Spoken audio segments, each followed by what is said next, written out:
Wake up, wake up. It is a Friday. Larry Krueger here at Levi's, Damon Bruce. Big Friday, Seahawk week. Something's got to give. We'll talk to Shanahan later today. We'll be in the locker room. Busy day, but it all gets rolling right here. Let's go.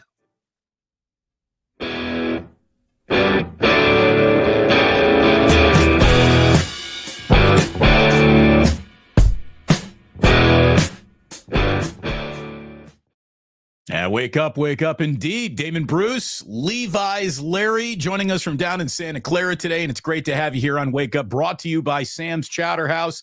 I'm telling you, it's supposed to be a nice weekend here in the Bay Area. Maybe a little rain blowing in on Sunday. We'll worry about the weather a little bit later on, but get yourself to Half Moon Bay because look what's waiting for you. That beautiful restaurant, fantastic food, a day trip that your entire family is going to enjoy, and you top it all off with that bad boy right there, the lobster roll. Look at her. She's great. Thank you so much to our good friends at Sam's for being the sponsor of Wake Up, and it's great to see all of you again. Thank you for coming on back here. Like and subscribe across both channels. We are simulcasting this bad boy on the Krug Show and Damon Bruce Plus.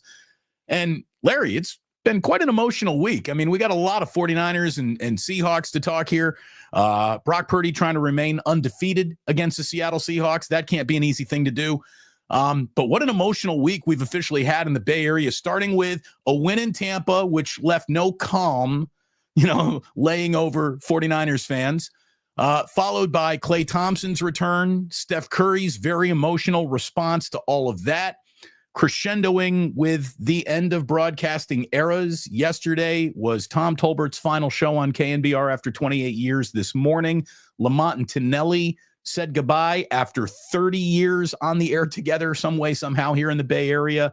And, for guys who, like me, used to work in radio, for a guy like you who still does have a foot in radio, it's been, I don't know about you, man, but I always get a little emotional with that last Steve Kerr interview, that last Steve Young interview, that last time I sat in my driveway listening to Tolbert do a segment. It happened yesterday. And it did. It hurt a little. It really did. I love radio, and I'm watching it die right in front of me. It really hurts. Yeah, I've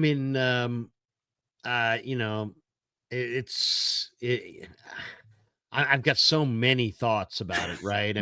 Right. I was watching last night. There's sometimes movies that aren't good necessarily, but when they're on, you're just oddly compelled to watch them. Yes. One of them for me is Moneyball. When Moneyball's on, I watch that movie, and that scene where Billy and Grady Fuson, he fires Grady Fuson, the head scout, and he's like, adapt or die. And that's kind of the media world, adapt or die. And it's not over. You just have to go. The audience is, people don't, none of these guys have lost it. Tolbert is great. To this minute, he's great. John Lund is fantastic. To this minute, he is fantastic. And the other people that have lost their jobs as well. Tony Ryan, very creative guy. Yeah. He's going to go on to great success. Tony and I went to high school at St. Ignatius together. I didn't know he was an SI guy. Yeah, he's an SI guy. When I was a senior, he was a freshman. So he's going to do just fine for himself. A lot of great things are coming for Tony. But, Lamont and Tonelli have had an amazing run, and I just want to just tip my cap to those guys today. Great guys. Today was their final show. What great! They're both great friends. Paul went to SI with me, not with me, but he went to SI. He went to SI when I was a little kid. Basically, he's older, but their show. Come on, Lamont and Tonelli. That thing's rocked forever. And I love those guys, like brothers. Tata Tuesdays, Larry. I'm gonna miss Tata Tuesdays. Nikki Black, Chaska, Baby Huey, all of them, the entire show. I love those guys. And Tommy, love Tom. John, absolutely love John. Remember Sully? Sully, yeah, I know Sully really well. It's an end of an era, but I would say, none of these guys have lost it. The audience has migrated to other areas. You can go migrate and put yourself in front of them, or you can just be like, call it a day. And if you Yeah. I wouldn't question you, if you did either. If you want to call it a day and just say, hey, I've had enough. I don't want to go down that road. It seems complicated. I don't want to work that hard. I don't want to hustle that much. I don't want to adapt. I want it. That's fine too, and congrats on an amazing run. But if you do want to continue on, I think, I and you and, I'm sure there's others around the country are kind of proof that you can have a broadcast career after radio if you just you switch to the digital space. I was just listening to John Lynch, whose dad was a general manager of a sports radio station in San Diego, and he said that his dad said years ago, the digital was the way to go. And so, the bottom line is we can talk about the radio. My grandmother had a radio on her kitchen table. The transistor radio was one of the central figures in my grandmother's house. Yeah. My dad always had a radio with batteries that was always ready. We listened to the radio constantly on the way to school, on the way home from school.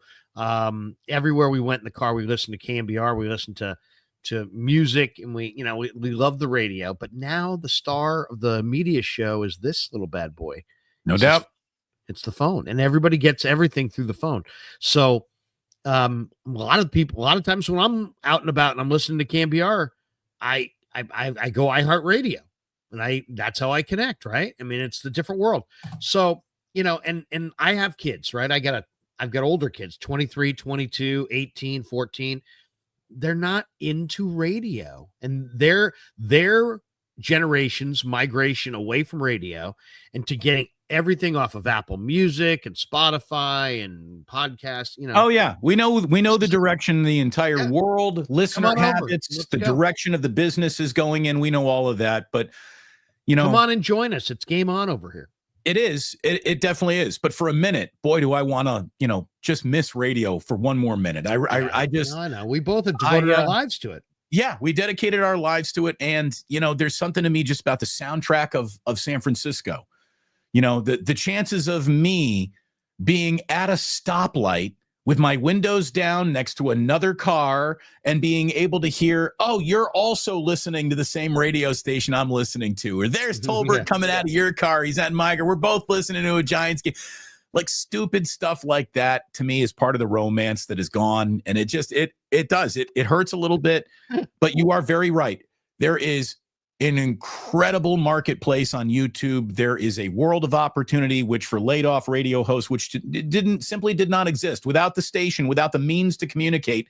You had nothing as a laid off host. Now you just have a phone, which is more powerful than any radio station could ever be, because your phone can broadcast to the globe. Your station is still bound by its signal strength. And it's incredible. It's incredible, the opportunity that is out there. I have embraced it, obviously, as well. But boy, that one hurt. And Tommy did a hell of a final show. It was just another example of Tolbert being Tolbert and never changing to the very end. He handled it all great. I'm glad that John Lund got a final show too. I didn't get a final show. I think that made me a little pissed off yesterday too. I was like, how come everyone's getting a final show? I didn't get a final fucking show. Well, I'll tell you why. Probably because that enough right people there. Didn't get a final show, including people we know, and so the audience pushed back, and KMBR smartly listened to the audience. The audience, and they try. And it comes down to trust too. They trusted John, they trusted Tom to not go off crazy and attack the station. I mean, that's really why people get ushered out. I don't think they trusted me, Larry. I don't think they should have trusted you, to be completely honest. I think you're just impulsive enough to probably bury somebody in the last segment. This is what makes me a great broadcaster. What's he going to say next? By the way, you were talking about radio, though. We were talking about the different evolution of radio. I don't know if I ever told you this. It was about whatever number of years ago, and a guy pulls up at the gas station in Walnut Creek listening to you and Ray, and he's on a motorcycle. And he's got the thing going super loud. His motorcycle's like blah, blah, blah, blah, blah, blah, blah, blah, blah, blah, blah, blah, blah. But over it, you can hear, well, I'm not sure, from Ray, and you guys are going back and forth. And I'm just laughing because I'm pumping gas and I'm like listening to you guys just coming screaming through this this motorcycle radio that's on super loud because the guy wants to be able to hear it over his exhaust. Just a classic moment. But yeah, I mean, it's the world's changing, man. The world's changing, and and it's okay, man. It's okay. Things change, things evolve, and you can evolve with it.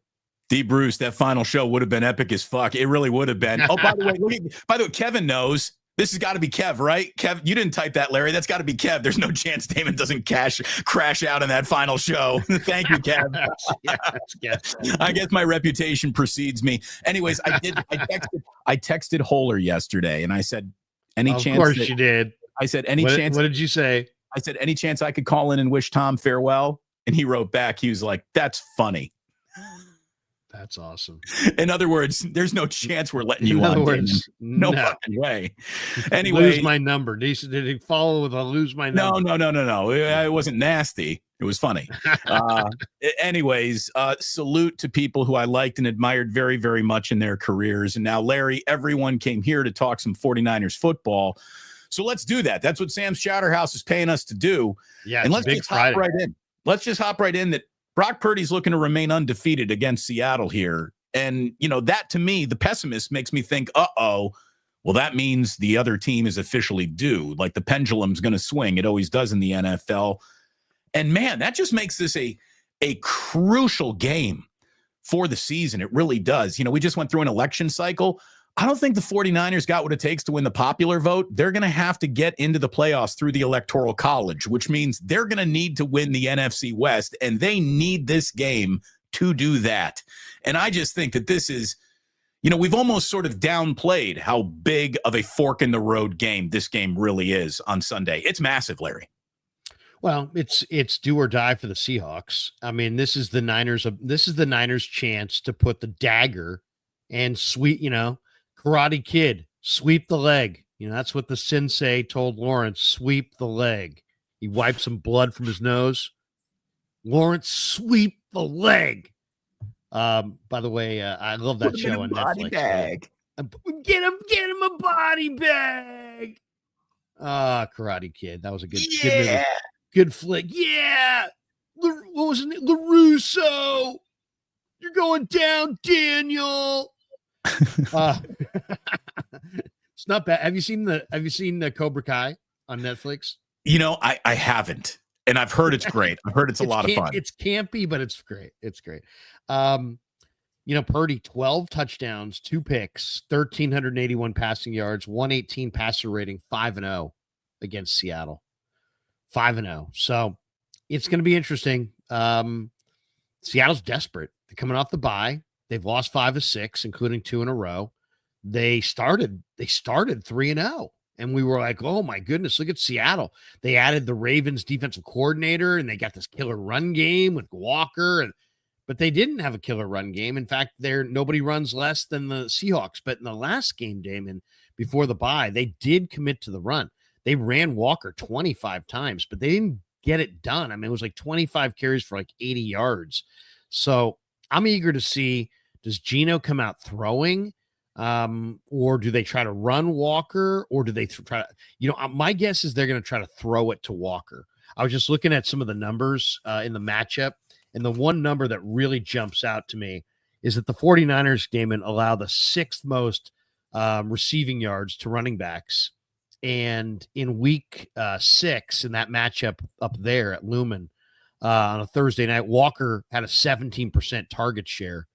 And he had 8 catches. So I expect them to throw the ball to Walker, probably a number of screens, and how well the Niners tackle him in the open field. Devondre Campbell, I'm talking to you, is going to determine if the Niners win this game big.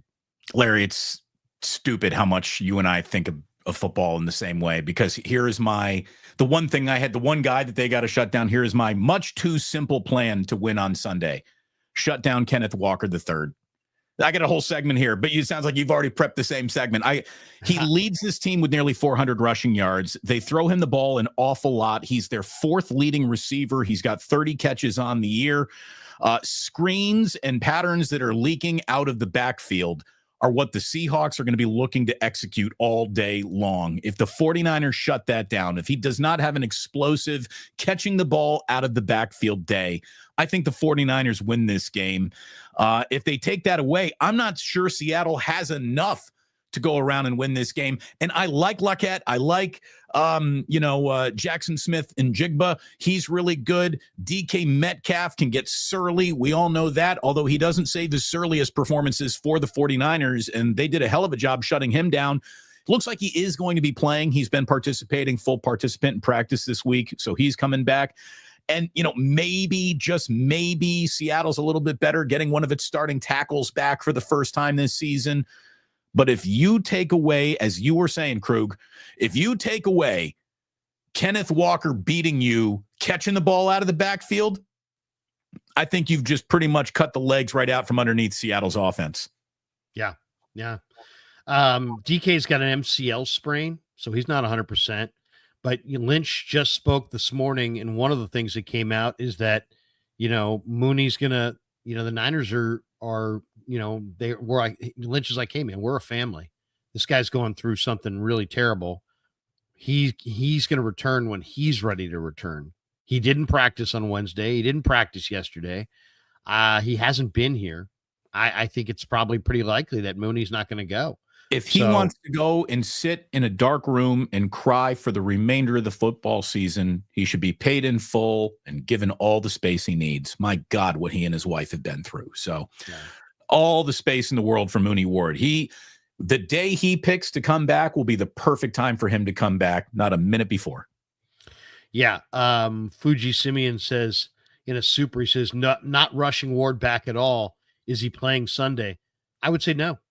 I would say he's not playing Sunday. As I said, he didn't practice Wednesday, didn't practice Thursday. Lynch said, they've told him, hey, when you're ready, you're ready.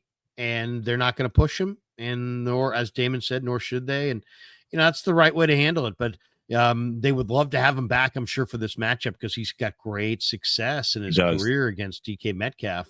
Well, the $92 million man, step on up, young man, Diamador Lenore. Here is a huge opportunity to show everybody that you earn that paycheck. By the way, I looked at some of the details of that salary and that contract. Freaking Parag is good at his job. We don't say that enough. Well, he was Lenore was motivated. He wants to be here. He said, "Hey man, I'm an LA kid. I went to Oregon. I'm a West Coast guy. I'm on the West Coast playing on grass. Great organization. I love it here. They love me. What I mean? It's a deal that if that deal comes to fruition, it's a great deal for Diamador Lenore. It is a fantastic contract for the 49ers, giving them all sorts of manipulation and wiggle room around numbers that could come back and haunt them at some point should something go wrong or something. I mean, it's a smart contract for both sides. So, we have put an awful lot of, nasty connotations on Parag Marate's name through some contracts and holdouts. And when he does do a good job, we don't say that often enough. He did a good job. Parag's good at what he does. He is, he could probably park horizontally, in the lot, and people would be like, "Hey, that's Parag doing Parag things," the horizontal parker. Yeah, seriously, you're going good when you can park horizontally. I don't even pay attention to the lines of the parking slips. I just park. I don't even turn the car off. I just let it sit there. I'm just burning gas. I'm just waiting for that thing. I'm just letting it idle. Go ahead. No, I was just going to say, just you go back through the history of Brock having success against the Seattle Seahawks. Or you can just go and look at what he did earlier this year back in week 6. He had a 3-touchdown day in week 6. Debo had a really good day in week 6. He had 3 catches for 103 yards and a touchdown. And Geno threw 2 picks. And this is one of those ultimate, Larry, sometimes numbers, I guess, do lie. Like for a team that leads the NFL in average passing yards per game, the Seattle Seahawks aren't exactly a scary offense. Isn't it weird? Like you're telling me out of all the quarterbacks that we talk about and all the wide receivers and all the attention that is paid to, offense everywhere. It's Seattle leading the NFL in passes in passing yards per game. How's that even possible? Because nobody there feels the offensive line doesn't feel good enough to give the protection. The quarterback isn't trustworthy enough to put up those numbers consistently. And there's been a revolving door of injuries in terms of talent that you're throwing to all year long. But for a team that leads the NFL in passing yards per game, they're not an elite offense, nor are they an elite defense. And I actually think that this, starting to look at it, where they are in their year, where the 49ers are in their year, how it all has to play out, this should be one of the easier afternoons of football remaining to the 49ers. And I know that that's also pretty stupid to say because division opponents mean things can go wrong. But this should be a 10-point win for the San Francisco 49ers. This should be a double-digit win for them on Sunday if they have officially pointed this thing in the right direction now that McCaffrey is back. And this is a huge chance to just step on the Seahawks' necks. I agree. This Seahawks team is good. I like McDonald, and I think John Schneider's a good personnel guy, and I think they'll get it right. Look how quickly they're built up their secondary with Witherspoon and these guys, Reek Woolen. They'll keep churning it out, and they obviously they don't have their quarterback of the future yet. Once they do, they're going to be really, really dangerous. Gino, I think, is kind of he's been good, but it's like he's not great. Offensively, their offensive line's been a mess. I mean, Abraham Lucas is coming back though in this game. Yep. So Abraham Lucas. Yeah, and he's a really good player. So they get their starting right tackle back. They haven't had him all year. They're 27th in rush offense, but they're first in passing offense, as you said. To me, the one thing that really jumps out, it's the contrast in the time of possession. The Niners are second in time of possession. They possess the ball for almost 33 minutes a game. Seahawks are 27th. And it really, goes into the fact they can't run the ball with any consistency and they don't commit to the run. So they've tried to commit to the run. The game situations, if you watch their games, it's not that they want to be a pass happy team. They fall behind. Their run game gets stuffed. Their O-line doesn't open holes. Their O-line's getting whipped pretty consistently. And then they're back to passing, and they're having more success passing. But on defense, Damon, they're 25th in total defense. They've got some odd shaped pieces here. They've got Draymond Jones, who's about 285 pounds, playing outside linebacker in a 3-4. And I just think that they've changed out their inside linebacker duo. They had Jerome Baker and Terrell Dodson. They just waived Terrell Dodson. Damon, he was their leading tackler. How many teams waive healthy their leading tackler in the middle of November? But they did it because McDonald, who had Patrick Queen and Roquan Smith last year in Baltimore, is looking at Jerome Baker and saying, you're not good enough. Terrell Dodson, you're not good enough. So they're going this week with Tyrese Knight, a rookie from UTEP, who's small and fast and tough as hell. And they've got Ernest Jones IV from the Rams through the Titans, is now back in Seattle. So they've changed out the middle of their defense. They're 26th against the run. They're 20th against the pass. We'll see. I think the 49ers dominate the time of possession, protect their defensive line, hold the ball for 38 minutes, and get out of there with a big win. Yeah, I think that the 49ers, we all know what the headaches are. We know that this has been an imperfect year, a wildly imperfect year. They're a much better team than the Seattle Seahawks. I really believe that. They're a better football team. And again, this team put 255 rushing yards on Seattle the last time that they played, and Seattle's gotten rid of 2 linebackers since that game. And I don't know if they've necessarily improved very much. And I think that the 49ers are definitely about to improve on the ground because Christian McCaffrey is back in the conversation. I think with McCaffrey back in the conversation, the red zone conversation is going to become an easier conversation. And look, if I'm Kyle all week long, all I'm doing is just drilling red zone, red zone, red zone. I don't know what the 49ers did in practice, but if they didn't do it in the red zone, they were wasting their goddamn time because that's all they need to do. As an offense, you have one job, Improve in the red zone. And by the way, Seattle gives up an awful lot of red zone scoring opportunities, and Seattle gives up more than 50% of red zone chances turn into touchdowns against Seattle. 54% they give up touchdowns in the red zone. So it's a vulnerable team. You've got the X marks the spot player back in Christian McCaffrey. So I really do. Look, here's the thing. If you're going to be a good football team, San Francisco 49ers, you're going to have to show it to us one of these weeks. We just can't keep on assuming it. I feel like this is a get-right week. I really do. I think this should be an impressive performance. Yeah, John Lynch said it this morning. He says, I think our best football's in front of us. The Niners are going to peak at some point this second half.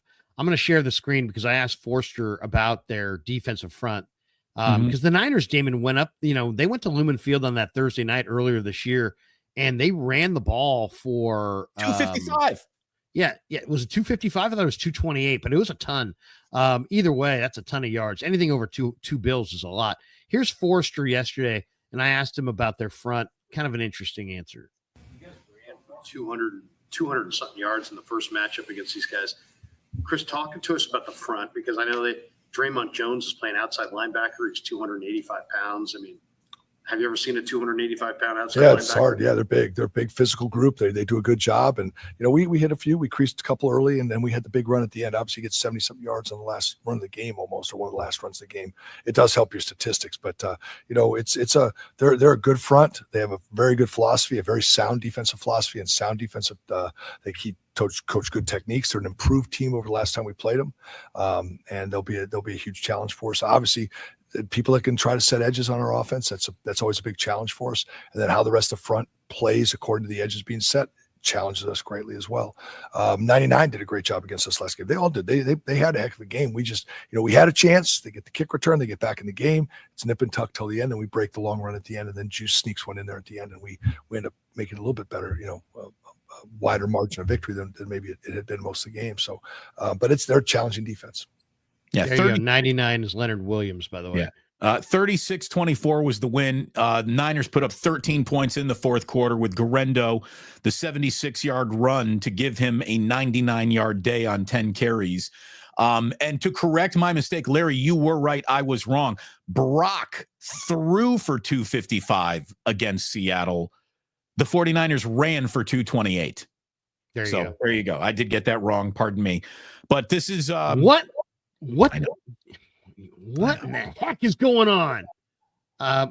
Let's hit a couple star chats for a second. I don't mean to let you down. I don't mean to let Sam Chatterhouse down. I don't mean to let the audience down. There, no lobster roll for you. I mean, that's sad. This is why Kevin Krueger is not going to give me a last show when he fires me. Yeah, Fuji. Yeah, exactly. And he will be firing us at some point. Fuji Simeon says sad news about Tolbert and Lund and the others. Yep, absolutely. Right. Thank you, Fuji Simeon. He says too many SI guys, Larry. LOL. Joking. Respect SI. I think Fuji Simeon's a Reardon guy. Go Cats. Get them Cats. Go get them Cats. Hey, if Fuji Simeon's a Reardon guy, he should be on Team Bruce over here because I'm geographically very close to Reardon. That's right. Damon's backs up to Reardon. He literally could make a tackle in the middle of a Reardon game, though they would probably put that on YouTube, and it would probably be a really good video. It would probably be one of your highest drawing videos. David Bruce, former talk show host from KMBR 95.7 The Game, stormed over his fence and onto the football field on Friday night and now I'll be like the news person from KTVU and made the tackle of his life. And then all of a sudden they cut to the pre-cut package. And Damon Bruce was it? What happened behind me tonight is something we'll never forget. A 49-year-old man was led away in handcuffs today at Reardon High School, not allowed to participate. After spending 18 years talking sports, Damon Bruce tried to play. I always love the TV things. It will kill you in seconds, and you eat it for dinner tonight at 11. What? Yeah, right. I gotta wait till 11 o'clock. It's gonna kill me in seconds, and I eat it for dinner. Let me know. Let me know right now. That is. I think that wait till 11 o'clock. Isn't that there's a really funny Ellen DeGeneres skit about that, and she's sitting there. She's like, "Is it peas? Because I hope it's not peas. I'm about to eat peas. Yeah, exactly. Anyway, She is awesome. The comedy special that she has where she's like, she's trying to be a good friend to her friend, and she's asking about her haircut. And she's like, bangs. Tell me about the bangs. Tell me about the bangs. I think one of her best skits is that the toilet paper claw is the same as the pickle claw. It's just inverted. The pickle claw and the toilet paper claw are the same. Thank you very much, Ellen DeGeneres. Is Greg Papa safe? Who will be his co-host now? It wasn't my turn to watch him. No, Greg's gonna be just fine. He's the voice of the Niners. Smiley Dan got him high in the alley. Yeah, probably. He's probably safe. No. Look, so, anyone who makes a big salary is officially on the chopping block. So what do you do to also justify that? Greg, I think, gets and enjoys protection from the San Francisco 49ers as the voice of the Niners. And I think Brian Murphy is still around because he enjoys protection from the San Francisco Giants. And, you got to keep a couple of your old dogs around to bark. And it looks like the two of them, won the race. So I hope it's inappropriate for me. Yeah, I'm working there, so it's really inappropriate for me to comment on any of that stuff. So I just won't, but I know what you're saying. Here's something you can't say, Larry. I'm going to say it right now. I don't want to put you in an awkward position. KNBR would be nuts to not give you afternoon drive. It would just be insane. Like, if I hope that they do it. I don't know if you're talking about it or with them, and you certainly shouldn't and can't share it here. But that's what I would do if I had common sense and money. And I don't know if they have both of those anymore, so maybe it won't be. But great job on Niners Nightly last night. I did stick around to listen to the end of Tolbert and heard you're open, and you handled that with class and aplomb. And I could hear the emotion in your voice. There was a lot of emotion in my voice. It's a big day, big week. Radio's a small industry, and these are our friends. People don't realize it. Like, when you go to a radio station, there's not thousands of people. There certainly isn't anymore, but they're the radio on air people at most stations are kind of separated from the business people and the promotions people and all the other people. So it's like we're in our own neck of the woods in our own area of the building, and all you have is your producer and your cohorts, your co-host, or all these guys. I've known Tom, since I graduated high school the year he graduated college, 1988. So we're 4 years. He's 4 years older than me, but he came to KNBR in 1996, and I came to KNBR in 1997. And so literally, we've raised our families side by side, and we faced off for years. I did the nighttime show, and I faced off with him and Ralph every night. And Me too. So it's like, it hits home. I never thought, this day would come for Tom, and I wish him well. And he can do whatever he wants. He's going to be, first of all, I think he's really, really good with Tim on the broadcast. I think he's spectacular. I think Tim and Tom are fantastic on basketball together. And then, Tom's a natural at this and could do this in a number of different forms, whether it be on YouTube or anywhere. Can do whatever he wants to do going forward. Be just fine. He's got star power. He's got appeal. He's got a lot of things going for him. What I would like to see is him join Tim Roy, not just for home games, but full time now.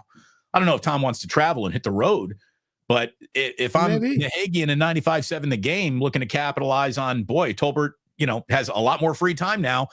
I'm trying to get him on with Tim for the remainder of the schedule, not just home games at Chase Center.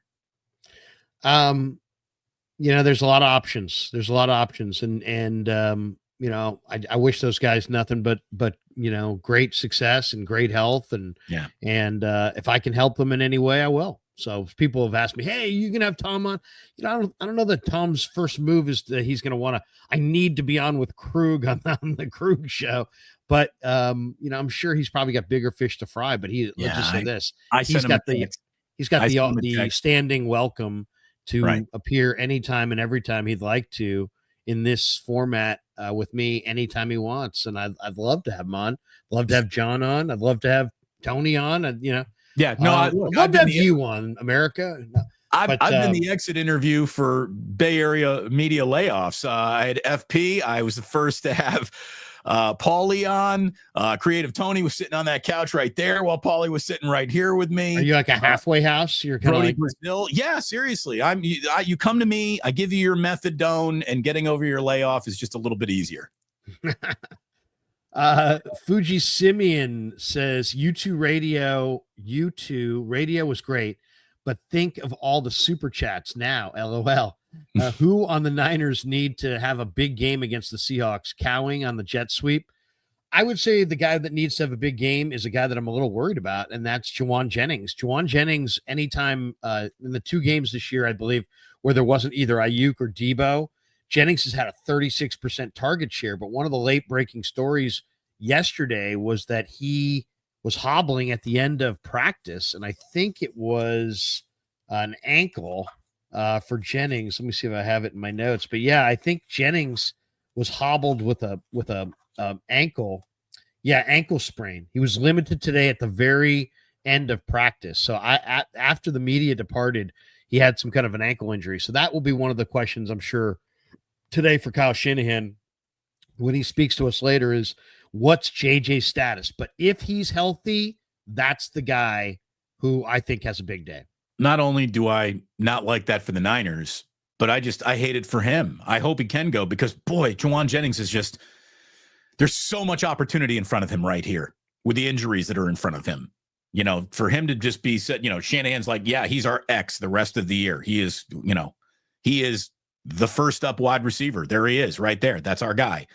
For him to get that endorsement and then, suffer a minor ankle injury, that stinks. Hopefully he can stay healthy and go. The Niners need him and he needs this opportunity. He really does. But Ricky Pearsall, big week for him. Ricky has played 3 games. He's gotten noticeably better and more effective in each of them. I can't wait to see game number 4 out of Ricky Pearsall. I can't wait to see game number 2 out of Christian McCaffrey, specifically what he can do to help the Niners open things up and solve their red zone problems. As we told you earlier this week, Christian McCaffrey is a Seahawks killer, absolute Seahawks killer. McCaffrey, where I got this right here. Hold on, where McCaffrey averages 163 scrimmage yards per game against Seattle. He's had at least 125 in all 6 career games he's played against them. If he does it again on Sunday, he's going to tie Jim Brown as the only players with 7 straight games of 125 more yards against one opponent in NFL history. So, again, with 125 yards from scrimmage, Christian McCaffrey will have done something against one team that has only happened one other time in NFL history, and it took one of the greatest running backs of all time to do that. So he's a monster when he's healthy and ready to go, and he's healthy and ready to go again. And hopefully he stays that way because this team goes as far as McCaffrey takes them. I really think that's it. And I know that you said, Damon, don't think that way. It's a bad way to think. You got to just plan on him not being here. Well, now he's here. And so I'm going to get comfortable with the fact that he's going to remain here. Hopefully he does, because I think he'll show you the way. He's the navigator. This team goes to the Super Bowl because of him, or unfortunately, because he isn't who he used to be, they don't. Here's my thought on that too, Damon. Without Ayuk, I want to see more of this guy, George Kittle. UCLA Bruin George Kittle? Yeah, this is George Kittle yesterday in his locker. George always pays his bets. He always pays his bets. I've seen that guy wear more other teams' football helmets than his own. When Iowa's good, too. I like Iowa. But Iowa lost to UCLA. They got a lead on UCLA. Bruins came back and beat them down in Southern California. Probably not used to the warm weather at this time of the year. But so George had to wear the UCLA helmet. And it looks like it's sized too small when you watch him turn. But I asked him, because to me, Damon, this is a guy right here that he had 4 targets last week. I mean, come on. He caught 3 balls.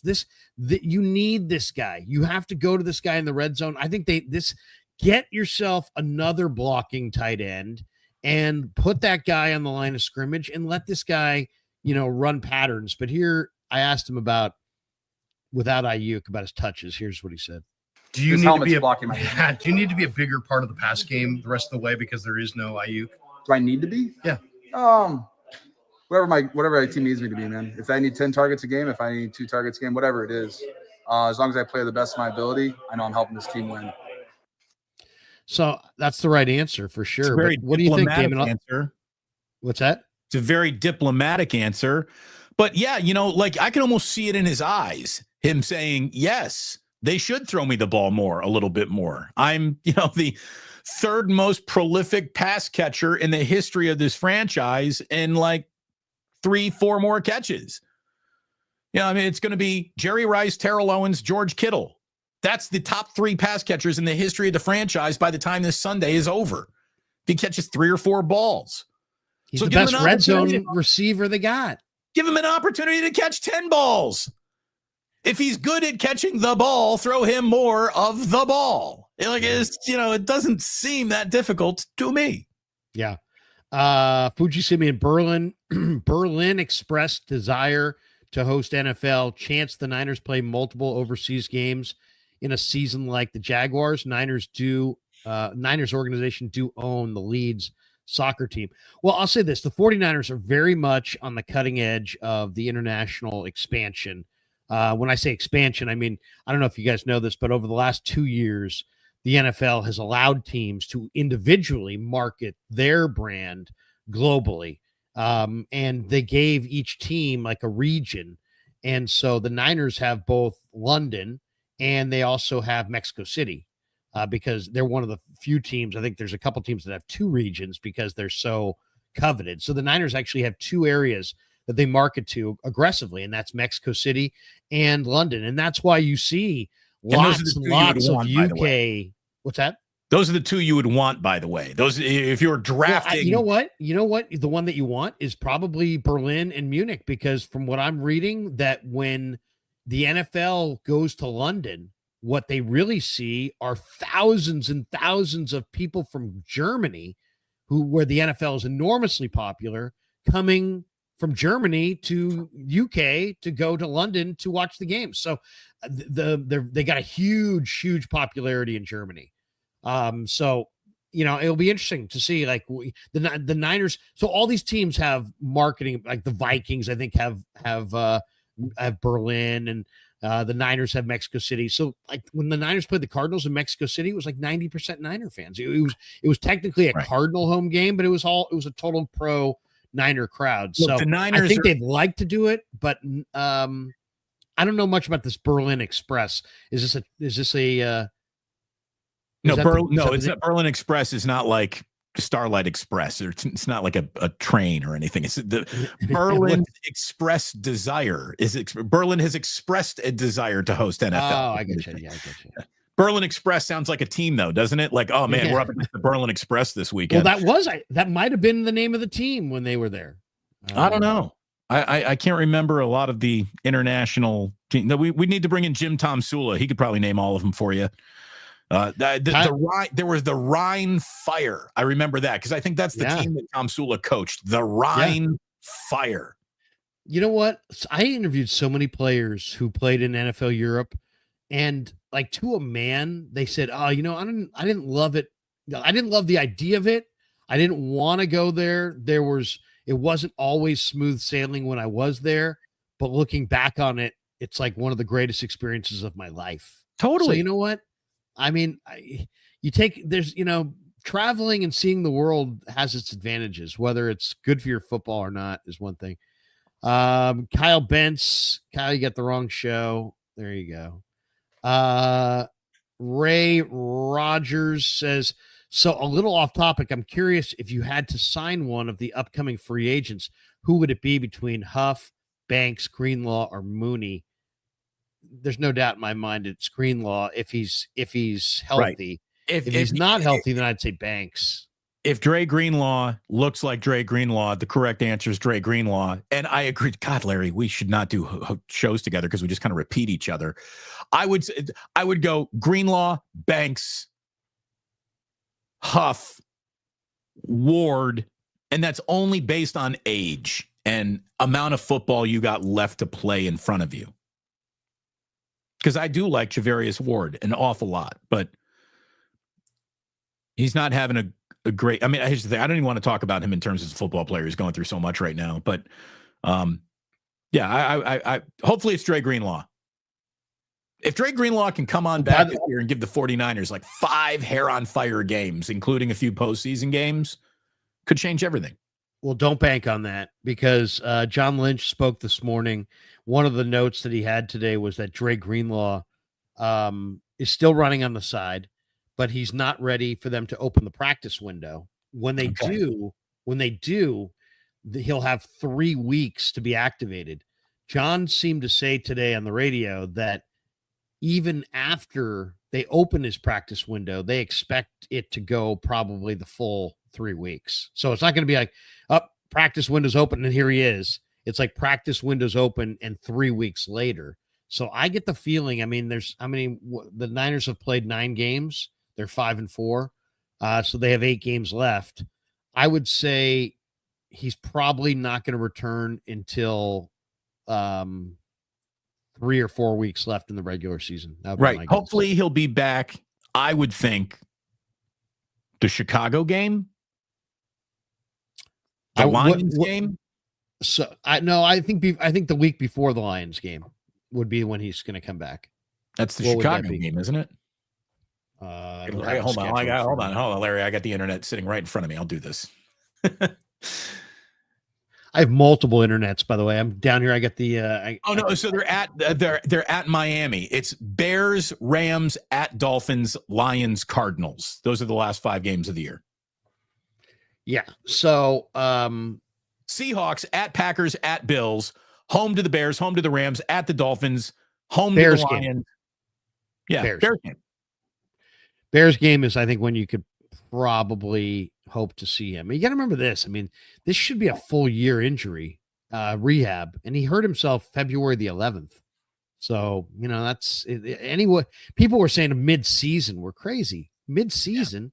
Yeah. I mean, what is this? 20? Are we in 2080? Do we move forward in time and medical?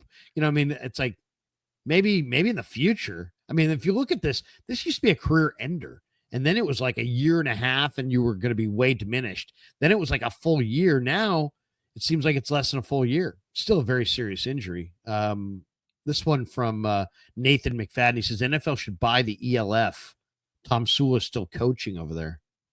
I don't even know what the ELF is. What is the EL? I thought it was like by ELF. European League football. I don't know. Football. I have no idea. Foot umlauts over your use. Football. Danny Golding drops this one. He says one of the numbers that Tom had on the Warriors. What numbers? Not sure. Maybe I'm not getting my supers in the right order here. Okay, let's see. NFL should. Yeah, there you go. That's what he said. Either way, thank you, Danny.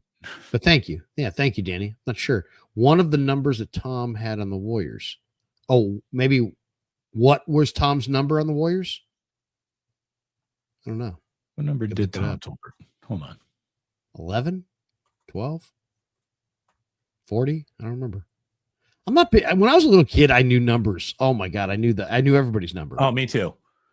I know nobody's number now. So Tom wore 23 at Arizona. He wore 34 with the Warriors. He wore number 40 as a member of the Orlando Magic there for a minute. He was a Charlotte Hornet for a second. Looks like they gave him 39. They didn't think Tom was going to be around very long. They gave him 39. Number 3, he wore number 3, I think, with the Warriors as well. Did Tom do 2 stints with the Warriors? No, but he did 2 stints with the Hornets. I think he was drafted by the Hornets, and I think he finished with the Hornets. Didn't he? Something like that. Warriors, Clippers, Magic in there. Yeah. Played with Shaq in Orlando. A young Shaq. Was he the third center on that team? Was it Shaq, Tree Rollins, and Tom Tolbert? I don't know if Tree was there yet. Tree, I forget Rollins. Tree. That was the former Hawk. Totally. Hey, one of the questions that I asked Brock Purdy yesterday. I don't know what direction you wanted to go, but one of the questions I asked Brock Purdy yesterday, I thought was kind of interesting. He always gives kind of an interesting answer. I He wore mentioned to him, he wore 3 and 34 with the Warriors, 40 with the Orlando Magic, 3 with the Clippers, 23 and 39 in his 2 stints with the Hornets. We had to know. Give us Brock. Well, here's a little bit of Brock from yesterday. I mentioned to him that, when he doesn't turn it over, they basically win. And here's what he had to say. This year, when you don't fumble the ball or throw an interception, I think you're 16-0 since you've been here in those situations. When you hear those numbers, what's the first thing that comes to mind? I mean, it makes sense. If you win the turnover battle, I forgot what the stat is, but it's, it's almost an automatic win. And so for me, that's my job. And I take pride in that in those games where, you don't turn the ball over or anything like that. And you're protecting the team, you're protecting the offense, and your defense can then go out and create turnovers, and you can feed off each other. So that's a huge part of the game. And so, it makes sense. And that's probably the case with a lot of teams around the league. The quarterbacks that play smart and do their job and put up points without turning the ball over, you're going to have a really, really high chance of winning. So that's the goal every week. So yeah, that is the goal every week, but it does really illustrate the importance of that aspect of the game. It's like there's running, there's tackling, there's blocking, there's special teams, there's this, there's that pass rush, and all these different areas that you can win or lose a football game. But when you're looking at numbers that are that concrete and they're tied to turnovers, it makes you wonder, you don't want to be skittish or afraid to drive the ball down the field or play not to lose or, try to be super extra careful. But when you see those stats, I bet you it probably makes you go, wow, if I just take care of the ball, we're going to win. Yeah. Well, I mean, look, how many possessions do you really get in a football game? You're lucky if you get 3 a quarter and you have 12 possessions. 12 possessions is you had the ball a lot that day.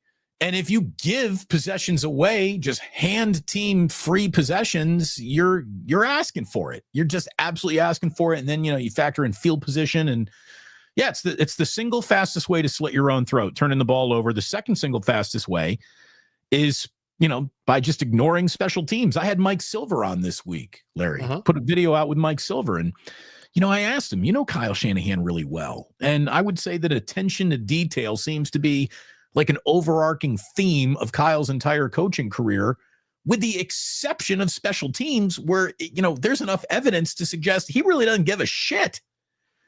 And Mike Silver was like, yeah, it's really, really weird how, like when you talk to Shanahan, he won't even admit it's 1/3 of your team. It's not.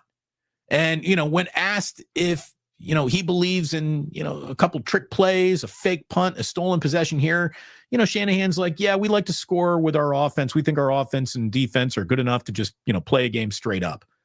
And that's pretty arrogant. It's pretty arrogant. Just think, yeah, our offense and defense is so good, I don't even need to pay attention to special teams. And that is, kind of the way Shanahan approaches it. And I think it's the biggest incomplete of his career. There is, I think, overwhelming evidence to suggest that he might have won a Super Bowl by now had he not felt that way. But it seems to be just the way he's wired to go about thinking about a football team. Offense means everything. Defense means a little. Special teams means almost nothing. Well, I on one hand, I would push back and disagree. Why? Because who's invested more on special teams than the Niners? They fired their special teams coordinator and hired a guy in Schneider that was a very good special teams coordinator in Seattle. They went and signed George Odom to a big money deal. They drafted their kicker in the 3rd round. They drafted their punter in the 4th round. They've put resources into special teams. They practice it regularly. I guess I don't know that not every team, even in the league, practices it as much as the Niners do. They practice it regularly. I hear what you're saying. My complaint would be this: inconsistency as far as philosophy when it comes to special teams. What do I mean? Well, Kyle said after one of the special teams gaffes, and there's been 7 already in the first 9 games. The only games that didn't have major special teams gaffes were Dallas and the Jets. 2 big wins, by the way. Cause and effect, I wonder. But basically he said, I don't want to lose this. I don't care if I win the game on special teams. I don't want to lose the game on special teams. Well, already that sounds kind of like defeatist thinking, and that sounds kind of like you really don't care. But if that's your philosophy, fine. But then why have Trent Taylor on your roster on practice squad, and who's the most dependable return guy, and keep going with Jacob Cowing, who's already had one muff. He looks like he's going to fumble every time he's got it. He's quick, but he's also had 3 or 4 occasions where he just slips down. He's kind of underpowered. It seems like you're taking risks with your return man that you don't need to take because you have Trent Taylor, who's one of the most consistent catchers of the football. If you really believe what you're saying, which is that you don't want to lose the game on special teams, and put Trent Taylor back there or let the ball bounce. The defense that you offered saying, well, who's invested more? A 3rd round draft pick and a kicker, and Wisnowski was drafted. Well, you idiots should stop drafting special teams players because anyone else gets one off the street and does better than with the guys that you're drafting. So here's the deal about punters. They're all the same. There's no difference between any punter that has ever punted in football and the next guy. Fuck them all. They're the most replaceable bunch of just punt the fucking ball crew of all time. So you should never draft a punter. Tell Ray Guy that, by the way. That's stupid. Fuck Ray Guy. What do you think of that, Larry? Just a punter. Just a punter. No, all respect. He's in the Hall of Fame. Come on. I know. But the only one, because that's how little it freaking matters. The punter is the punter is the punter is the punter. Now, when you have a kicker who hits all his field goals, you don't even notice him. When you have a kicker who misses 3 in an afternoon where he kicks 6, you notice him an awful lot. I would say. How about that's the problem? You're going for 6 fucking field goals. How about that? There's your problem right there. Problem. Yes. Yeah. That's a 6 problem. 6 field goal attempts is a problem. But, Lynch said today on the radio, Damon, he said, we have a lot of confidence and a lot of faith in Jake Moody. We believe he's a top level kicker and they love him. So he's going nowhere. And Lynch said, hey, last night, Jake Elliott for Philly missed 2 field goals and a PAT. He's like, what happens? So they're totally forgiving it. They've invested in a 3rd round pick and they're going to ride with it to the death.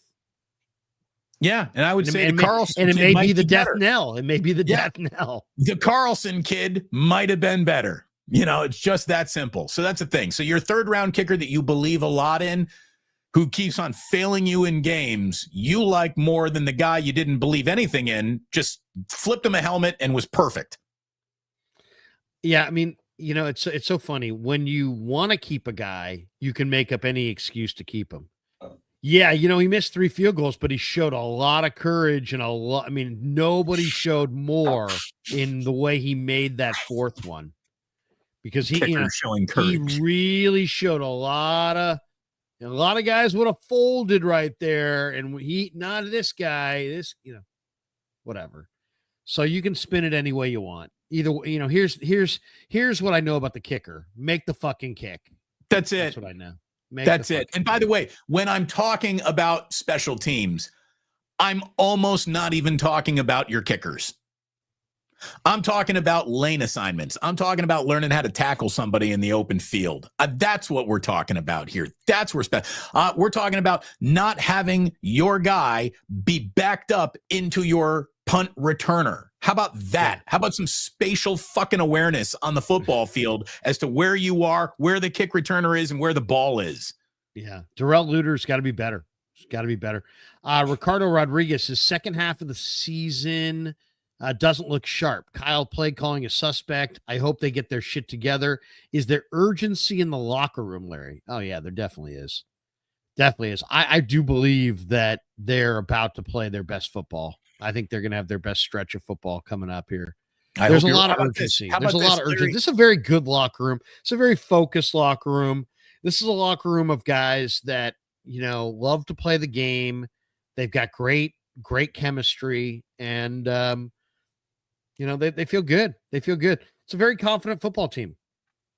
Well, they should be. For whatever that's worth. For whatever, here's the deal.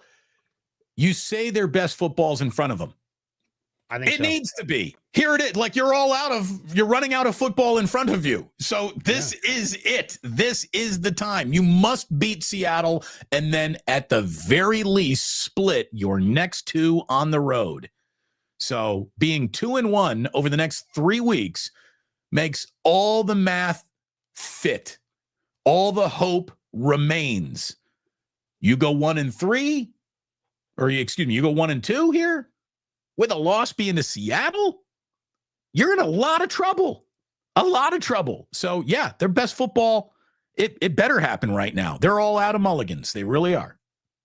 Fuji Simeon says, remember when Cowherd gave Brock grief for wearing his hat backwards? Not serious, LOL. Not professional, LOL. Yeah. I will say this. It's a through line of Colin Cowherd's entire career. That man really hates backwards baseball caps. Seriously. He's consistent. I mean, who cares? I mean, I love how I can watch like a Junior Griffey retrospective and everybody loved how Junior wore his hat backwards. And then all of a sudden, Brock wears his hat backwards at a presser and it's like, dude, you're an immature non-leader. You can't do it. You assume a position of leadership by your play and by your work ethic. Right. A backwards hat is not a sign of society's decay. Yeah. And it's when I say, hey, who's the leader on the team? Nobody would say follow up with well, it depends. I haven't seen them wear their baseball cap. It's like, no, that's not a factor. Not a factor in the whole deal. You're interviewing somebody for a very important job. And the last step of the interview process is you push across your desk a baseball cap and just say, put that on, please. I want to see what you do with that. If they tuck their ears, that's a bad look. I think. This interview's over. Yeah, if you tuck your ears, I mean, come on. The ears must be on the outside of the hat. I mean, you can't. The only way you can get away with that is if you're a little kid in a fitted hat that's too big for you and your ears slip into it. You cannot be an adult with tucked in ears, for Christ's sakes. If you're an adult with tucked in ears, it's not the right look. I don't know. No juice box for that adult. I mean, it's not good. It's not good. I don't know what else I can say. We could go into greater detail, but we would probably offend. And it's, we're not here to offend. The ear tucking crowd, you don't want to offend them, Larry? I don't want to attack the ear tucking crowd because I think there could be some tough guys in that ear tucking crowd. They need to be taken down a peg or two. Let's be totally honest. By the way, what is the number on this game? How much has it moved here? Are we still looking at 6? Yeah, it's 6. Niners have won 6 in a row. Hey, by the way, kind of an overarching theme that we haven't really talked about is this kind of thing that's gone on between these two franchises where the Niners hate the Seahawks, the Seahawks hate the Niners. The Seahawks had Russell Wilson. He was this super competitive, super athletic, smaller runaround guy. They could never sack him and they could never beat him. And they never did beat him. And then the Seahawks got rid of him. And then the Niners got their kind of version of Russell. And now the Seahawks can't beat the Niners. Now the Niners have, as Krueger would say, ownage on the Hawks. So to me, it's interesting. They're very similar, I think, in a lot of ways, Russell and Purdy. They both have some different strengths and weaknesses, but some definite, a lot of similarities, especially in the way they move and the size. And I just think that, to me, that's really interesting that you bring in Russell. Niners just never could beat them, and they never felt like they were going to beat them. They had no confidence against Russell and Seattle. But now you get that same vibe coming the other way. Like Seattle's got no confidence against Purdy. Their big talk this week was that it's not enough to put pressure on Purdy. It's like, can they get him on the ground? And Mike McDonald said it's a point of emphasis this week, trying to get Purdy on the ground, and they haven't been able to do that. Yeah, I read an article out of Seattle, the Intelligencer or Times, whatever it was up there, and it was basically how, their mission on third down is to make sure Purdy's not beating them with their legs. And maybe if that is an emphasis all week long for Seattle, that's going to open up some passing windows. If they're worried about Brock running, maybe that makes throwing the ball on third down just a little bit easier. And Again, staying ahead of the sticks, third and manageable. That's what the Niners need all day long. Stay on the field, control that tempo and clock. And again, the number 6.5. I think the 49ers win this game by double digits. This could be a 2-touchdown win for the 49ers. It should be. It should be. Like we were saying earlier, unless Kenneth Walker III is beating you with a Christian McCaffrey impression, I just don't think they've got enough guns to come out and outshoot the 49ers. DK Metcalf always plays a little wonky against the Niners. He's coming off of an injury. Tyler Lockett's a hell of a player. Jackson Smith and Jigba, there's a guy that you got to keep your eye on all freaking day long. But if you do that and don't let Kenneth Walker go off on you, the Niners are going to win this game, Larry. I don't say that. I think so. I think the Niners are going to win this game. Yeah. They better win this fucking game. A couple updates today from Lynch on this. One, Nick Bosa's got the hip injury. How's that going, by the way? Has he not practiced at all this week? Yeah, well, he's been resting. They're trying to use more rest this week. Mm-hmm. Excuse me. Excuse me. But Nick, they're saying he needs rest, and they're saying that he still needs to kind of check a couple boxes before they're going to sign off on him playing this weekend. So there's a chance Bosa doesn't go. There's also a chance that Yatir Gross-Matos does go. He's practiced all week. He's looked really, really good. So maybe you'll see Gross-Matos, but no Bosa. Give me both. Niners can need as much pressure from the edge as they can get. Huge week. I would think again for, who I'm really going to watch an awful lot is Evan Anderson. I think Evan Anderson is a guy that is about to happen, and it's sort of been under the radar and more snaps for that kid.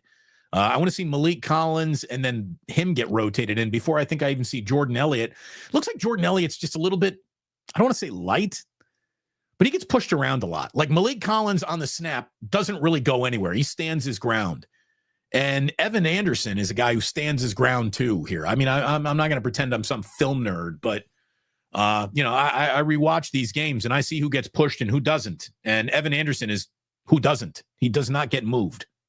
I asked Fred Warner about this cat in the locker room the other day, and this is one of my favorite guys. I love Evan Anderson.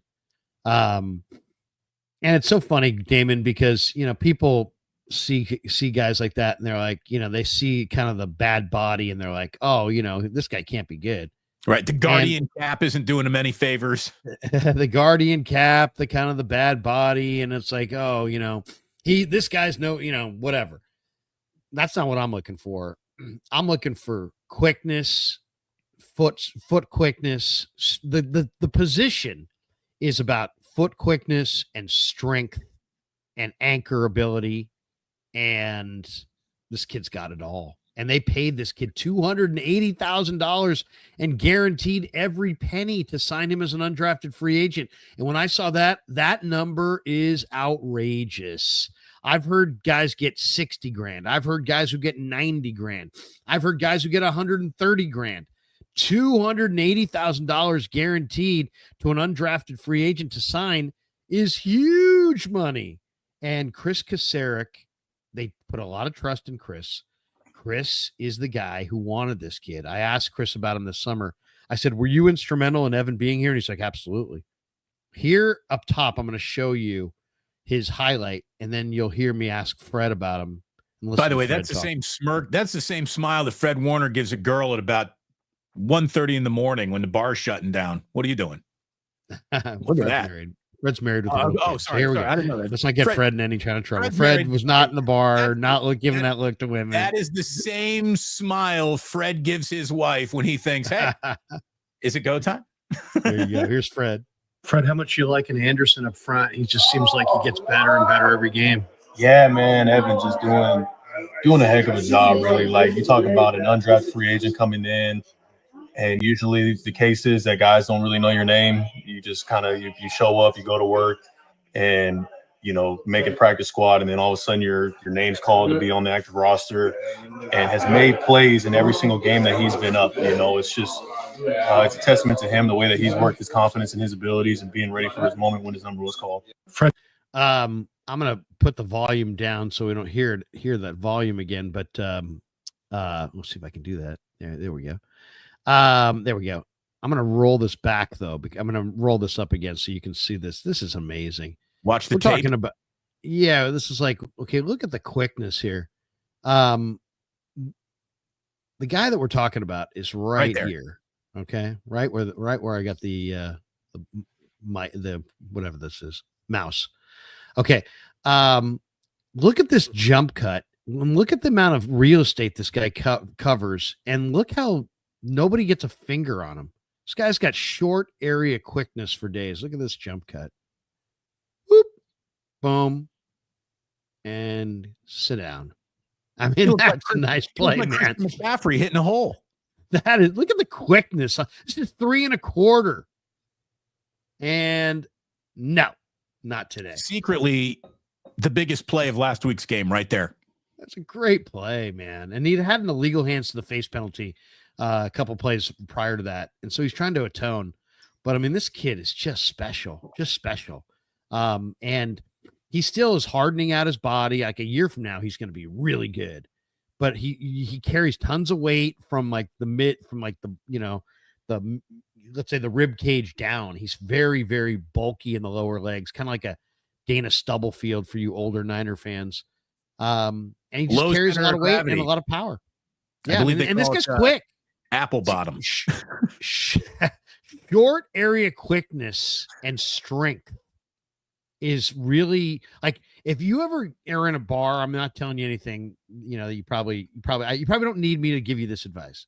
But if you're ever in a bar and you see an NFL defensive lineman, don't start a fight with him, because these guys have strength from the elbow to the fingertips that is so much stronger than anything you've ever seen. And it just allows them to throw guys away, because the whole job is to throw away blockers. These guys clutch and grab all the time. They grab the offensive lineman. They try to sideswipe them, but everybody's trying to grab and throw you down, Right. And it takes a lot. It takes anyway. So Evan Anderson is he's my favorite, man. That's why you find an awful lot of guys in the NFL in the off season. One of their workouts is, judo. A lot of judo classes for guys in the trenches, because there's so much hand fighting and like you said, short space fighting without a lot of room around you. Getting into a fight in a phone booth is another way to look at it. And don't fight hockey players either. Those guys can fight on skates. If a guy can fight on skates, balance. You don't want to fight him when he's not wearing skates. Yeah. How about this little tip from both of us? You probably don't want to fight a professional athlete. Probably stay away from all of them. Only one I would even consider would be Joey Chestnut. If Joey Chestnut wants to fight, you know what? Come here. I punch him in his fat gut. Fuji Simeon, but he's only loosely a pro athlete. Fuji Simeon says, your take on Randy Wynn as senior VP of player development. I have no take other than Randy's a good dude. I see him, his kid and my kid play flag football in the same league. So I see him out there at Los Lomas High School watching flag football the last couple of years. And he's a good dude. And I've enjoyed him. Yeah. He's smart. He's a Bay Area guy. He's a hardworking guy. Randy Wynn is someone who was, took great care of himself as a player, was never unprepared to go play a game. I think there's a lot of really good habits that he can inject in minor leaguers throughout the system. But I don't know, when you got a Buster Posey who is walking into I've never done this before, I don't really want to surround him with too much other I've never done this before. And that's what Randy Wynn is. Yeah. So, I like him, but there's a little, how about this? Does that guy get the job if it isn't Randy Wynn? And I think the answer would be a definitive no. Well, I mean, but we'll see.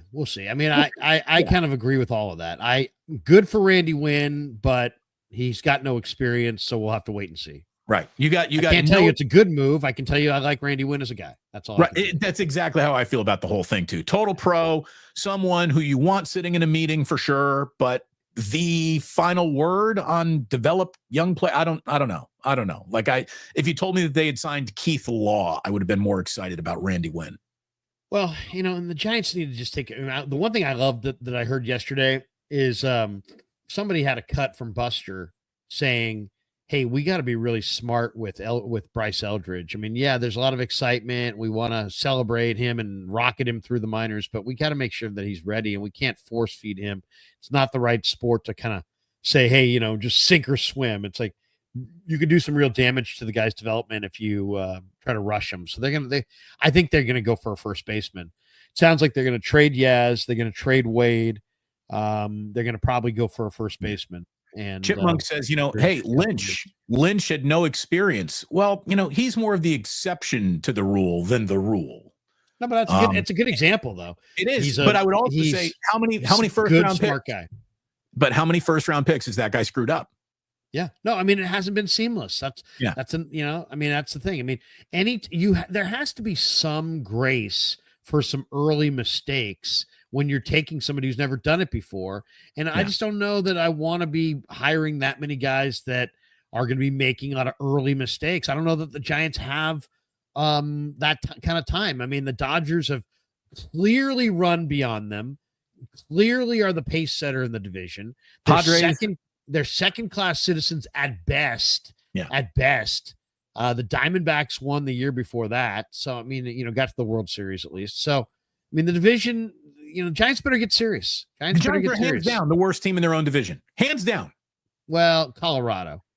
But yeah. Oh, that's right. Well, I forget about the Rockies, that they even exist. Yeah. But for a borderline, you forget that they even exist, Colorado Rockies franchise, who, have not mattered since, Eric Burns was there.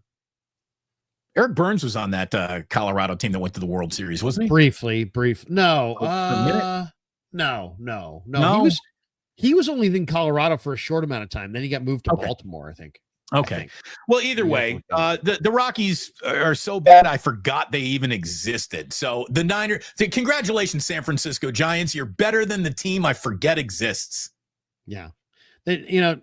Giants have some challenges here. Let's see if they can do something. They got to get up and get more entertaining.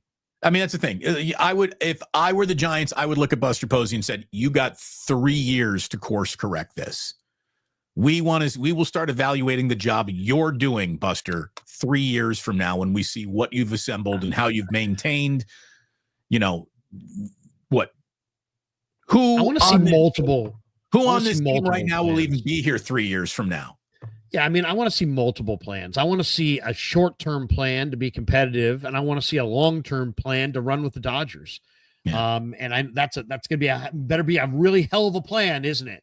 Because the Dodgers are rolling pretty freaking good. So, and that's what I want as a Giants fan. And there's no reason that the Giants should have to take a backseat to the Dodgers. It's outrageous that they have.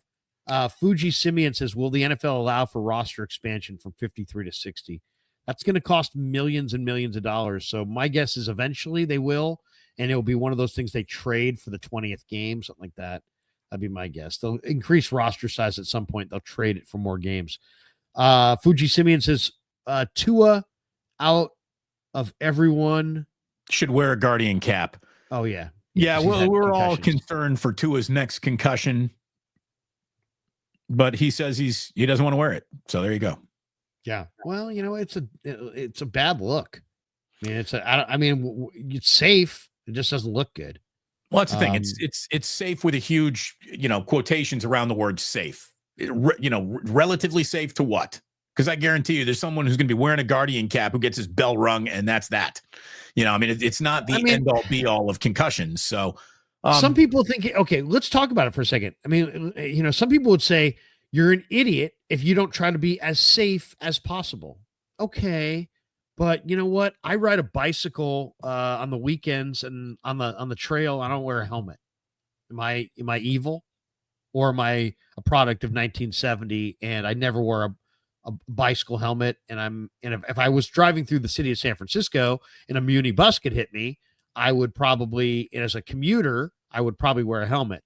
But just hanging out on the trails in Walnut Creek on my bike, with my wife in the middle of the day, I'm going to risk it. I'm going to risk it, Damon. I'm going to go helmetless. Okay. That's just the way I roll. That's how risky I am up in this beast. All right. But I will go for a bike ride without a helmet. Damn it. He's a wild man. I'm a wild man. I'm like a Hell's Angel over here. Anyway, but it's kind of like, there's some of the kids in the little league wore the mask in front of their helmet. And it's like, I was like, some of the moms were on the team were like, I want my kid to wear the mask. I'm like, okay. But I mean, it's like, yeah, look, how about this? How about don't wear the mask and let's teach the kids how to get out of the goddamn way, because wearing that thing and taking one off the head is, I guess maybe once it's going to save you. But I mean, how about when I played baseball, you had to, that's what made baseball. There was the fear element of getting plunked. So I don't know. It's like, I don't know. It's just, to me, is it safer to wear a football helmet to play baseball? Yeah, but I coach baseball and I wouldn't advise that. Is it safer to wear a helmet when you bike? Yeah, but I mean, I don't know. I mean, I wear a seatbelt in my car. But I don't know. I mean, just some of these things. I mean, how safe is too safe? Can we be too safe? Can we be over safe? Is the Guardian cap? Are these guys idiots for not wearing the Guardian cap? I mean, I don't know. Let me tell you what I think is safe for too safe. I've been watching for a half a year now. This new NFL kickoff rule, dump it. It sucks. It's done nothing to make the game more interesting at all. Go back to normal. Don't give teams a way to get around it. I mean, that's what's happened. They've given teams a way to get around it. So Fuji Simeon says, LOL, Larry's living on the edge. Totally. Yeah. Somebody said something about tobacco in here. Let me see this one. It kind of cracks me up. Let's see, where is that? Anyway, but yeah, it's hard to navigate on this in my laptop. It's all right. Oh, here we go. We got this one. We got this one from JJ Raider. Larry, you used to chew tobacco when playing baseball. You couldn't feel the ball if it hit you. Yeah. Yeah, your nicotine buzz going on. Yeah, your nicotine buzz. I miss it. I mean, I really do. I miss it. It was a terrible habit, though. It really was a terrible habit. It was. I mean, I nobody dipped more than me. I was a dipping fool. I was long cut. I broadcast for years doing with a fat dip in. Tolbert did the same thing too. Tolbert he was going Copenhagen. He would pack that lip hard, and that's like Tommy liked the cherry. He liked the cherry cut, the cherry skull. Yeah, even when my biggest dipping days, I never dipped as a broadcaster. I never had a dip in on the air. Oh, it's amazing. But you had to go with the long cut. You couldn't go with the snuff. The Kodiak. Well, no, you can't. You had to go with the long cut as far as the snuff just moved around. It was a terrible habit, dude. Let me ask you. I took it on in the Canadian League scouting. That's when I started dipping. Look at it this way. When I was wearing a Fitbit, which was borderline comical, me wearing a Fitbit, the only thing it ever really taught me or did was I would put a dip in and I would watch my heart rate spike on that thing like I was running. And I'm like, well, that can't be good. And then I had a stroke. Anyway. And then you quit dipping right then? And then I quit dipping. So since the stroke, there's two things that I've quit: all fast food and dipping. All fast food. I mean, I'll still eat a cheeseburger. Don't get me wrong. I just won't eat a cheeseburger from McDonald's. I won't eat anything that you give to me. If someone says Chipotle, will you go to Chipotle, or is that not? I wouldn't go to Chipotle because I live in San Francisco, and if I want a good burrito, I'm surrounded by them. I wouldn't go get a shitty burrito. I live in San Francisco. If you're in Iowa, I guess you got to go to Chipotle. Where are you going in San Francisco for your burrito of choice? Are you Zona Rosa? Are you Gordo? Or where? Great place on Ocean Avenue called Jalapenos. And it's just this old lady behind herself in a basically always empty restaurant. Kitchen looks kind of dirty. I don't care. She does a great burrito. It's really, really good.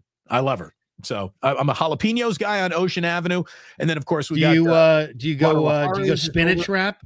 Do you go spinach wrap? Do you order off the menu? Do you know they always have those spinach and tomato wraps on the side? So and, those are your bougier places. She doesn't have. I don't think my little abuelita has even ever heard of a spinach wrap. She's just old school. The spinach wrap is fantastic. Fantastic. I do love me. Christopher Shin burrito though. Larry better invite Fuji Simeon to Thanksgiving. He's paying his salary. Seriously, Fuji Simeon is your biggest benefactor. Fuji Simeon is going to have a seat at the table. How about this for Thanksgiving, a dinner idea? We were going to have some people over here, but then my buddy Greg, who owns the Halfway Club out on Geneva, says we're going to close the bar and have friends over, and we're going to do a friends Thanksgiving with like 30 people. Damon, instead of coming over, you're more than welcome to. So we're going on Thanksgiving. We're going to the bar. We're doing a big turkey dinner over there. But he's like, "What's the best part of Thanksgiving dinner when you think about it?" And I said, "Well, the leftovers." He said, "Exactly." So what they're doing is the day before Thanksgiving, they're cooking all the Thanksgiving dinner, and then our Thanksgiving dinner on Thanksgiving is going to be turkey sandwiches. I think it's a great idea. It's a good way to do it. I think it's a great idea to serve 20, 30 people. Here's your turkey sandwiches with all the fixings and stuffing and mashed potatoes and all the stuff and the accoutrement on the side. But instead of a big plate of turkey, here's the turkey sandwich that you'd rather have anyways. I think it's a brilliant idea. It might revolutionize Thanksgiving in America. I'm just saying. You know what? We got a faulty oven, right? So our oven in the last couple of weeks, we've noticed that our oven is just not getting as hot as it needs to get. It's not staying as hot. So, I mean, I may have to call my good friends at KMBR and say, hook me up at Friedman's. I may have to go to Friedman's Appliance in Pleasant Hill and get me a new oven here this year. Well, look at it this way. I'm in need of a new oven. You got a better chance of getting trade out for your new oven than paid well enough to go buy yourself a new oven. So I hope that that's what happens, Larry. I'm getting paid very, very well right now, so I'm very happy. How are you getting paid? Ovens. They're keeping me. My family's you dripping kidding me? Up. I got appliances backed up, man. I got stuff just sitting there on dollies in the garage. Hey, I know I haven't even thought about using yet. I know you got to get. I got running a 6 burner coming. What's that? Let me ask you the 6 burner. You do want a power burner to get pots boiling on your stove. You want one power burner, lots of BTUs on one of them.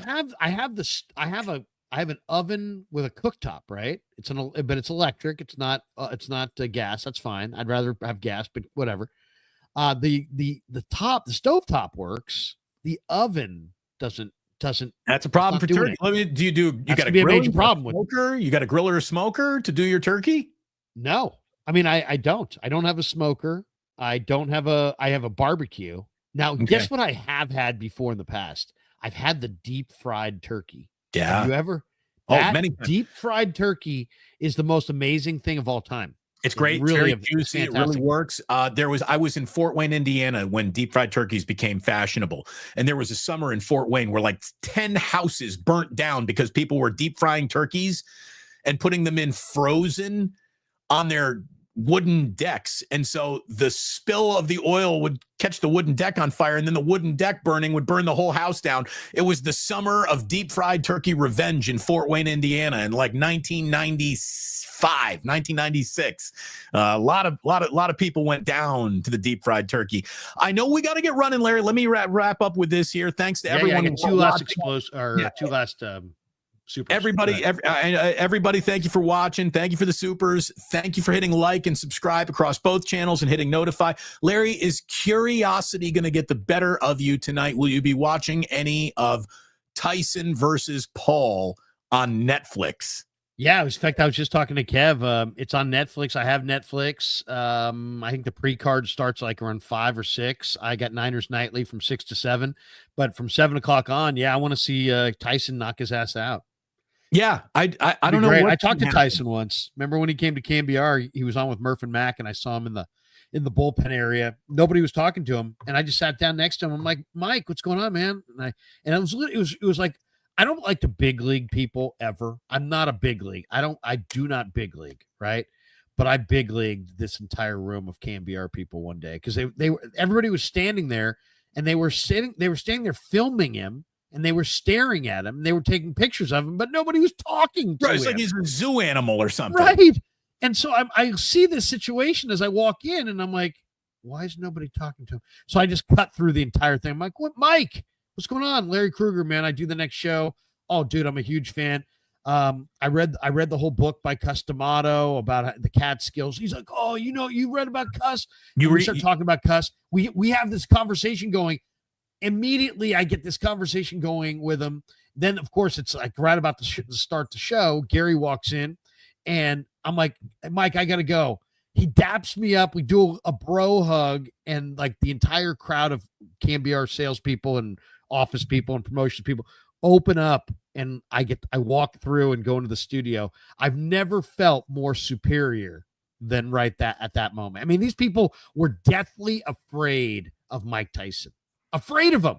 Like, yeah, well, like he was like a tiger. Like he was a tiger who was going to bite them. Yeah, well, dude, he's just a guy. Intimidating presence, but you know what you did, man? You disarmed him, Larry, and you brought up the magic topic. If you get Tyson talking about Customato, you're going to have him laying on your lap and purring like a kitten. Like that is the best way to get to the soft part of Mike Tyson by going over Customato memories. So, again, this guy raised him. You must be a broadcaster for a living. You know what you're doing. Yeah, I'll be watching those kinds of little exchanges are the best. If I had to go out and buy it, I wouldn't buy it. But since I have Netflix and it's going to be on Netflix, sure, why not? I'll watch. Fuji Simeon says, never. Larry's a wildcat, to the guy before who said, LOL, Larry's living on the edge. He says, no, I'm not living on the edge. I'm a wildcat. And then we have this one from Titus Moeller. Hey, Titus, good to see you. He says, Larry, I was impressed by the deference Kyle gave to you during that exchange on explosives. Was that a first? And does he know you used to be a scout? I mean, Kyle knows me. I don't know if he knows that I scouted or not. I've never said that to him, but he probably does. And as far as the explosives, I just asked him about, did Christian's presence on the field lead to more explosives? And he's like, I don't know if we had more. I think they actually may have had more explosive plays the week prior, but my thing was I noticed that every single Niner player had at least one explosive for the first time all year. 5 catches, all of them going for more than 30 yards. It was the first time since a game against the Seahawks in 2023 where they had a game pop quite like that. So, yeah. He said to me, he goes, I don't know. Do we have more explosives? And he goes, he's looking at his sheet and he goes, I'm sure you're right. And that's what he said. And I think that's what Titus is saying. I appreciated that from Shanahan as well. I mean, I'll say this with Kyle. I try to ask tough but fair questions. I'm not trying to embarrass him. I'm not trying to get him fired. I am friend, not foe. Right. You're not playing gotcha journalism. And I'm not an anti-Shanahan. I'm a pro Shanahan. I think he understands that. Anyway, that's going to do it for us. Does he know that you're getting most of your really good questions from me? And then you just go. Kyle, this is the Damon Bruce special from today. Be like, but he wasn't a scout in the CFL, Kyle. I was. So if this question feels a little bit more amateurish, he's just a YouTube guy. And, Kyle, I love this right here from JJ Rader. Larry using his kitchen appliances like Shanahan is using CMC. He's running them into the ground. Seriously. I mean, come on. I mean, I what if I had a pellet grill and I have a smoker? They're my Garendo and my Mason, but I'm not using them. I've got a smoker. Yeah, I've got a pellet grill. Yeah, I've got a green egg. They're all sitting there, but I don't use them. Because once my oven is ready, I'm only an oven man, and everything is in the oven. The green egg is basically your Danny Gray. It's just a rumor. I think he's got one of them, but we've never seen it, so we don't know. Larry, thanks for everything, man. Great week all the way around, and I'm going to be hosting another watch party for 49ers and Seahawks this Sunday, so come on over, hang out with me on the channel for a little bit. And it should be a good time. We've had a lot of fun with it. Again, thanks to Sam's. Look at that sexy lobster roll. Look at that paella and then the cioppino centerfold. Look at that. Gorgeous. Get yourself to Sam's Chowder House this weekend, this month. Again, a lot of holiday cooking coming up. Treat your Thanksgiving, your Christmas cooks to a great night out at Sam's. It's a great place to bring family, friends from out of town. I know that that's going to be happening a lot around the holidays. So thanks to Sam's Chowder House and thanks to everyone for watching. And as we normally end with Balky and Ralph impressions on a day where, Tom has served his last show as host on KNBR, I'll just wrap up by saying, angels fly because they take themselves lightly. And Tommy always took himself lightly too, which is why he was so special. And he really was. And I'll miss Tolbert on the air. And the soundtrack of the Bay Area has been forever altered when you remove these iconic voices from our airwaves. So they got a bright future. There's no doubt about it. Bright futures for all.